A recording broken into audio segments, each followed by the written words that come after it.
जो वीडियो है वो कॉन्टेक्टर के बारे में है। कॉन्टेक्टर क्या होता है और कॉन्टेक्टर काम कैसे करता है, तो इसके बारे में हम समझते हैं। तो सबसे पहले देखते हैं कि जो हमारा कॉन्टेक्टर होता है, तो कॉन्टेक्टर में हमारा A1 A2 का दो पॉइंट होता है, एक A1 होता है, एक A2 होता है। ये हमारा होल्डिंग के लिए होता है।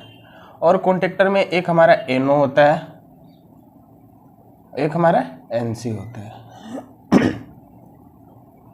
इसके अलावा इसमें 3 टर्मिनल होते हैं जो कि हम मोटर को सप्लाई देते हैं, जैसे T1 T2 T3, ये हमारा 3 सप्लाई होता है।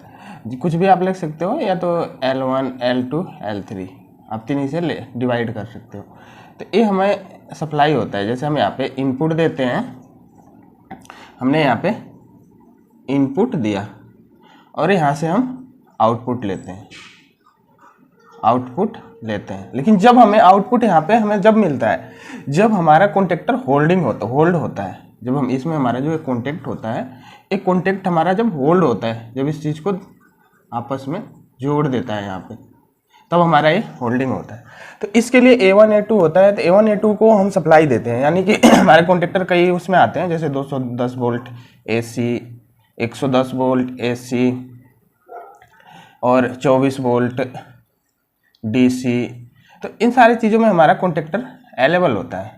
तो हमें डिपेंड करता है कि हमारा कॉन्टेक्टर है कितना का। मान के चलो ये जो हमारा कॉन्टेक्टर का कॉयल है वो 220 का है हमारे पास। ये जो कॉन्टेक्टर का कॉयल है ये 220 का है, A1 A2। तो हमें इसे होल्डिंग कराना है। तो इस होल्डिंग के लिए हमें क्या क्या चाहिए, तो हमें एक तो NO चाहिए। तो हमने यहाँ पे एक NO ले लिया और ये हमारा A1 A2 का कॉयल है। तो इसको होल्ड कराने के लिए क्या चाहिए कि हम एक NC पॉइंट लेते हैं और एक NO एलिमेंट लेते हैं। दो हमारे पास एलिमेंट है, एक हमारे पास NC है और एक हमारे पास NO है। ठीक है, अब क्या करना है कि डायरेक्ट फेस को उठाना है और फेस को डायरेक्ट NC में इसे कनेक्ट कर देना है और NC से एक आउटपुट लेकर के NO में कनेक्ट कर देना है। इस NO से एक आउटपुट उठा करके डायरेक्ट हमें A1 पॉइंट में कनेक्ट कर देना है। यहाँ तक हमारा वायरिंग कंप्लीट हो गया। लेकिन अगर हमने न्यूट्रल ले लिया, न्यूट्रल ले जाकर डायरेक्ट हमने A1 A2 पॉइंट में दे दिया, तो अब क्या है, जैसे हमने NO को पुश करा वैसे हमारा कॉन्टेक्टर होल्ड हुआ और NO को छोड़ते ही हमारा क्या हो गया, कॉन्टेक्टर अनहोल्ड हो गया। अब जैसे हमने NO को दबाया, ये NC बन गया, NC बन गया। तो ये हमारा जैसे पहले से क्या था कि ये हमारा क्लोज सर्किट था, ओपन सर्किट था। अब जैसे हमने इसे दबाया था यहाँ पे क्लोज हो गया। अब जैसे क्लोज हुआ, सर्किट पूरा करा, हमने कॉन्टेक्टर को होल्ड कर दिया। लेकिन जैसे ही छोड़ा इसे, ये फिर ओपन में आ गया, फिर अपना पहले वाली स्थिति में आ गया, ओपन हो गया। तो हमारा कॉन्टेक्टर अनहोल्ड हो गया। अब इसे होल्ड कराने के लिए क्या चाहिए कि हमें जो हमारा NO का इनपुट है, यहाँ से हम एक वायर उठाएंगे और ले जा करके NO में इसे कनेक्ट कर देंगे। अब NO में कनेक्ट करके इस NO के आउटपुट को हम ले जा करके A1 पॉइंट में दे देंगे। अब इससे क्या होगा कि जैसे आपने NO को पुश करा, हमने NO को दबाया, NO को दबाते ही क्या होगा कि कॉन्टेक्टर होल्ड हुआ। लेकिन ये जो NO है इसका भी पॉइंट हमारा पहले से ओपन था। क्या था, ओपन था, खुला था। अभी क्या, क्लोज हो गया। जैसे हमने इसे दबाया वैसे क्लोज हो गया, और क्लोज हुआ तो यहाँ से हमें कंटिन्यू सप्लाई इसमें मिलने लगा। तो ये जो सप्लाई जा रहा है ये यहाँ से जा रहा है, तो ये कॉन्टेक्टर को होल्ड कराए रखेगा। अब इसे हम छोड़ेंगे तो कोई हमें फर्क नहीं पड़ेगा। जब हम NC को दबाएंगे, जब हमारा ये NO बनेगा, NC जब हम दबाएंगे तो जाके हमारा पूरा सर्किट बंद होगा। तो ये जो हमारा कॉन्टेक्टर होता है एक प्रकार का स्विचिंग डिवाइस होता है। क्या होता है, स्विचिंग डिवाइस होता है।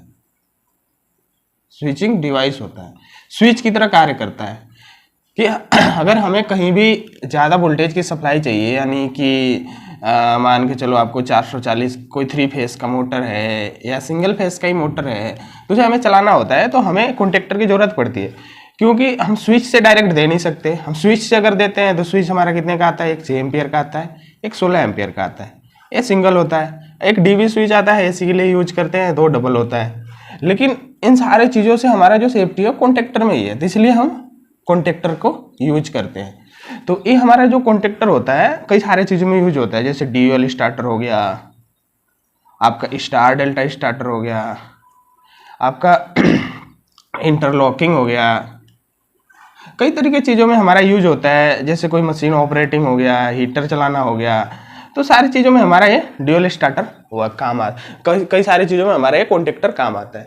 तो आई होप आप कॉन्टेक्टर के बारे में समझ गए होंगे। बहुत ही आसान है कॉन्टेक्टर को समझना, बिल्कुल, क्योंकि ये हमारा एक प्रकार का स्विचिंग डिवाइस है जिसको हम ऑपरेट करते हैं। 220 कॉइल लगा होता है इसमें, जैसे हम सप्लाई देते हैं वैसे क्या होता है कि होल्ड होता है। होल्ड होते ही हमारा स्विच क्लोज सर्किट में होता है जिससे हमें आउटपुट मिलता है। तो थैंक यू, मिलते हैं हम नेक्स्ट वीडियो में।